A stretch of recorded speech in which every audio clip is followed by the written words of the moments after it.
রহমতুল্লাহ। আজকে আমরা হাদিস অধ্যয়ন করব রিয়াদুস সালেহিন প্রথম খণ্ড ইমাম মহিউদ্দিন আন-নববী রহমতুল্লাহ আলাইহি লিখিত হাদিস গ্রন্থ, বিশুদ্ধ একটি হাদিস গ্রন্থ থেকে আমরা হাদিস অধ্যয়ন করব। হযরত আবু হুরায়রা রাদিয়াল্লাহু তাআলা আনহু হতে বর্ণিত হাদিসটি, নবী করিম সাল্লাল্লাহু আলাইহি সাল্লাম বলেছেন, আমি এক ব্যক্তির জান্নাতে এই কারণে ঘোরাফেরা করতে দেখেছি, সে পথের উপর হতে একটা গাছে কেটে পরিষ্কার করে দিয়েছিল, যা মুসলিমদের কষ্ট দিত। অর্থাৎ রাস্তা পথে চলতে গিয়ে অনেক সময় মানুষকে কষ্ট দেয় এমন আমরা গাছের টুকরা, ডাল বা কাটা পড়ে থাকা দেখি।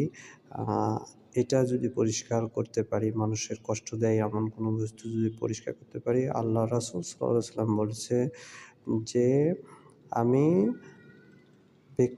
এক ব্যক্তিকে জান্নাতে এই কারণে, শুধুমাত্র এই কারণেই তাকে ঘোরাফেরা করতে দেখেছে। তো আল্লাহ তাআলা আমাদেরকে এই সহজ কাজগুলো ঈমানের সহিত যদি করতে পারি, তাহলে আল্লাহ তাআলা আমাদেরকে কপালে হয়তোবা জান্নাত নসিব রাখতে পারেন। তো আমরা সবাই আমল করার চেষ্টা করবো ইনশাআল্লাহ। আসসালামু আলাইকুম ওয়া রাহমাতুল্লাহ।